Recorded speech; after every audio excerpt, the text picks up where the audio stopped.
And hello, hello, hello, hello, hello, hello. I think this is episode 1250. It is Mother's Day. Happy Mother's Day, Sunday, May 11th, 2025. This is just a very quick hello. Just wanted to check in with everyone here on Mother's Day, 2025. Just a couple of quick updates. Today is the most magnificent, beautiful weather you could imagine.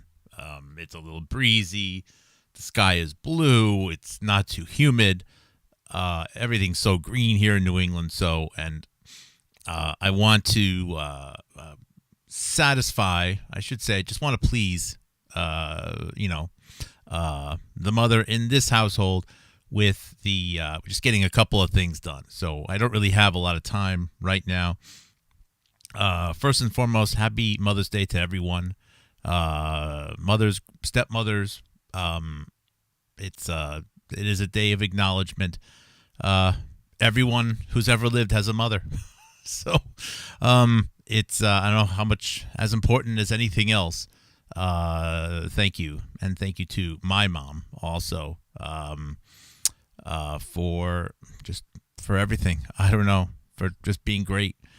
I just want to do a quick reminder for people who, if you have someone in your family or acquaintance, someone in your social circle who's had a loss of a child, I would encourage you to still recognize them on Mother's Day.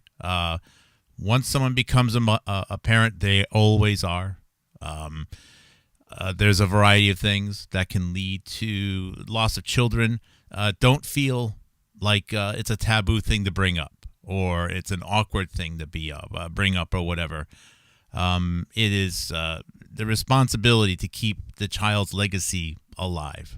And every time someone sends a note to someone who's lost a child, a happy Mother's Day, it's not a spiteful thing. It's very kind, and I would encourage it. Given as I seldom am on Facebook, but I had a quick Facebook post today. I just highlighted how many, nearly 1 million deaths over the last 20 years or so, 18 years right now, or depending on how you look at it, the drug epidemic, just opioids. But 500,000 deaths in the last 5 years, 500,000. That means that easily there's probably 750,000 to 1 million mothers in the United States right now that have lost a child through this, because most of those deaths are of people who are teenagers, 20s and 30s. And so I would just encourage, reach out, say Happy Mother's Day. It would be that's the appropriate thing to do. Second, I got a long letter, very cool letter. I'm just going to call it from someone, Silver Dollar person. You know who you are. Awesome letter. And I'm going to share it anonymously, of course, sometime soon. I really want to finish the Judith Miller Germs book. I think it needs to get done. I had no idea I'd be going on to like my 4th week of it. It is many, many, many hours of editing. It was not planned. And it could be done a little bit better. But I will say right now, it is nothing short of a tragedy that it hasn't been done yet. That there's only one book out there, audiobook. It is significantly incomplete. I don't mean a few sentences. I mean it's about ballparking it, 35% incomplete. And the fact that it is among the most important books, I believe, that have been written in understanding September 11th. And, of course, it came out September 7th or 9th of 2001. And no one has mentioned it on either side of the political aisle, is nothing short of a tragedy. It was not written with the events that happened on the day of September 11th, 2001 in mind. So there's so many insights in there. And the relevance of the book should be self-evident given the people that are still on the stage today. Several, matter of fact, in the administration and social media influencers are directly connected to the book. Probably, maybe dozens, if I wanted to stretch it a little bit. So it's definitely worthwhile, and there's going to be a lot of study and a lot of continuous references to the book. So maybe audiobook isn't the speed for everyone, and that's fine. For me, it's working out, and I think it's been the right thing to do, and I've gotten mostly, not all, but mostly good feedback on that. Let's see here, and so I may do another audio reading later on after the sun goes down, and there's quiet time around here. We're mostly done. We're on to the few 2 more chapters, and then of course there's going to be more and more analysis of that. Let's see here. There's one quote I wanted to highlight from this book here, and it's something that I haven't read yet. It's on page 413 of the softcover. All right. And it reads as follows, okay?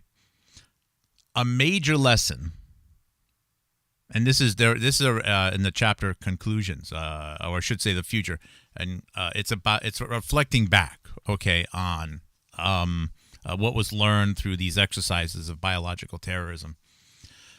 A major lesson was that democracies were probably ill-prepared to make such emotionally charged decisions as to whether scarce resources should be devoted to treating the sick or to trying to contain the epidemic. It may skirt by a little bit without a lot of criticism, but why mention the word democracy? Why not just say nations? It is very clearly a little bit of a dig. It's a dig that, this future of emerging diseases and biological warfare, okay, the nations that are most at risk are democracies, are the ones where there are some recognition of individual, whatever level you want to call it, freedoms and liberties. And maybe democracy doesn't necessarily mean a free country. It just means there's some sort of democratic participation in the government. And I'm no social scientist, political scientist. I can't get into it. But, I'm going to use my loose interpretations of these things, okay?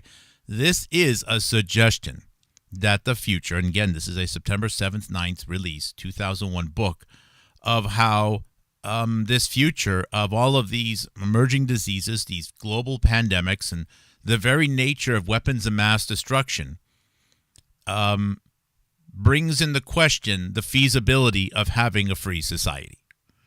That's the simplest way I could say it. How can we have a free society where things could happen and technologies could exist which, if we're in the wrong hands, could kill everybody? And that's the statement. That's the claim. Now, there's a little bit of a catch here, okay? You can argue about whether or not that people should or should not be free, okay, or how much freedoms and liberties people should have in a world where there exist technologies or tools or whatever that can kill everybody. But sort of like that, does viruses exist, or do we need to be looking at the adjuvants and vaccines, or all of these other things? It's the wrong argument. Okay, first and foremost is, do there exist technologies which, in the wrong hands or the wrong hand, could kill everybody? If there are, well, that might be a true statement. But what if there isn't?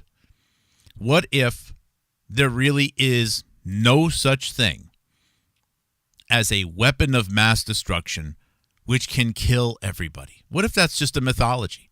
Now, of course, you can make a big bomb. You can put a lot of bombs in a congested area. You could drop a lot of chemicals over a lot of area. It could be actual just chemicals or various biological agents. Maybe they're not necessarily, contagious person to person, but, can make a lot of people sick. There's a lot of things that can be done to kill, thousands or hundreds of thousands, maybe even 1 million people here or there. But to think that is there such a technology that everyone can die? Is there a nuclear winter where 2 countries start to get mad and things get out of control and everyone's dead?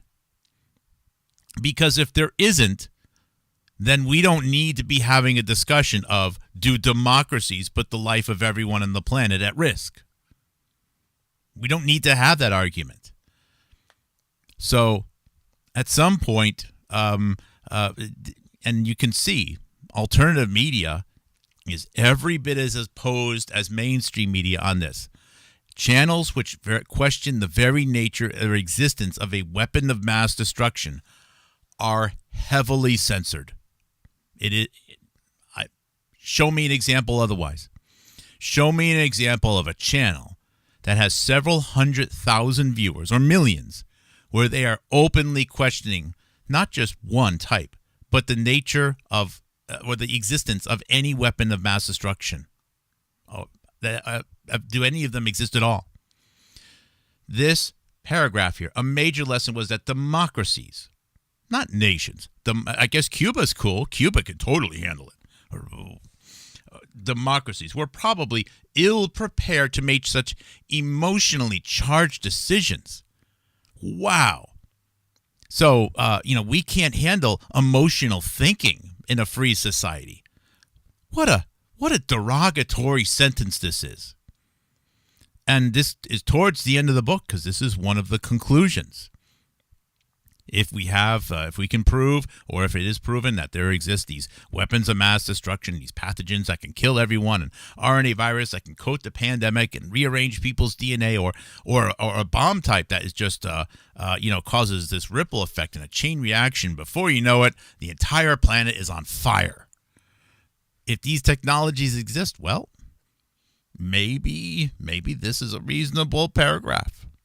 But if they don't, and if it's only a force of propaganda and an illusion that things exist, then people are actually debating whether or not they need to forfeit their freedoms to be protected against something they don't need to be protected against. This is a very, very important sentence. And it's just one of the many, many points of the book why I'm just going to keep highlighting this book, and it's going to be a big part of my program's message. Last but not least, I don't have nearly the biological library that Jonathan Cooey of Gigahome Biological has, but I did get a book, and I showed him that I ordered this book, and of course he had his own little moment of me too, and he had to go out and order the book too, called RNA phages. RNA phages, okay? So phages, of course, are the world of viruses, which are specific to bacterium. Shaped a little bit differently, structured a little bit differently, and so on. But they are still considered viruses. And phages, the whole family of phages, or whatever you want to identify it, is, as far as a quantity of a biological entity, the most abundant biological entity in the human body. When they say the human body is mostly viruses, they're really saying it's mostly phages, which are viruses specific to bacteria. Now, if you search around, almost every paper out there will say, phages are DNA. They're DNA. They're always DNA. So there's no way, we could be confusing an RNA coronavirus with a phage. Well, screw you. Because there are RNA phages. There's RNA phages. Now, this book, as Jonathan has told me, is almost in a different language. Okay. It's English. But, wow, I can barely understand anything in here. But just hold this up to the camera here, because I want you to see. By the way, this book is 1975. This is a 50-year-old book. I want you to see some pictures, electron photos of RNA phages. And you know what?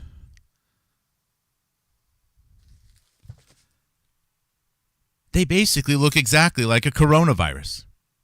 An RNA virus.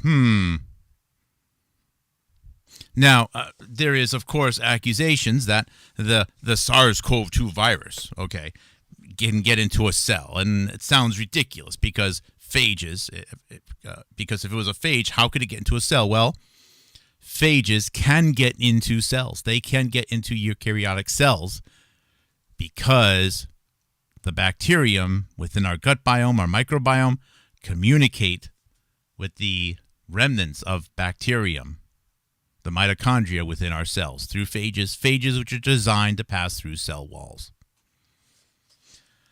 So everybody, just like, hey, maybe we should argue whether or not the world and individuals can have freedoms and liberties because of these weapons of mass destruction things. Maybe that was the wrong argument to have. Maybe we should simply be arguing about, is there even such a thing as a WMD? Now, if someone wants to drop, whatever those Moab bombs, drop 100 of those on a city at once, it's going to kill a lot of people. That's not really a weapon. That's a big weapon. It's a horrible thing. It's a catastrophe. But is that really something that kills everybody on the planet? No. That's simply an act of heinous warfare, which is terrible. But we don't need to reconsider whether or not we have freedoms because of the capability of something like that. So it's the wrong argument. Similarly, we were trapped at the very beginning of the pandemic. Do viruses exist? We can't see it. We can't isolate it. Well, maybe you can just make it. Since 1975, we've been able to make RNA phages. And you don't think in the 50 years since then, we have perhaps not found new ways to make something that's closer and closer and closer, maybe use bacteria to simply make a SARS-CoV-2 virus? Which, if it gets into either the airway or ingested somehow, can react with bacterium, which are native within our body, in our lungs or in our digestive systems. And then from there, who knows what other type of chain reactions that can cause. Sadly, no one has ever mentioned this book. This is just one book. There's actually a variety of books right now about RNA phages. But this is what we're digging into. Fortunately, I have a couple people who can help me with the job of being a translator here. But anyways, that's 17 minutes. I just wanted to say hello. Happy Mother's Day again to everyone. Looking forward to sharing this, the letter from Mr. Silver Dollar with you. It's got a lot of good points in it. And I definitely think it's worth sharing. And I also got a gift from Janet. I haven't opened it yet, but thank you. We'll share that this upcoming week. And I think that's it for now. Love all you guys. Just keep on reading, keep staying open-minded, and I don't know what else to say. I got no other advice. Make your bed. I haven't even made my bed yet. So here we go. Preaching. All right, guys. Thank you. Take care. Love you. God bless.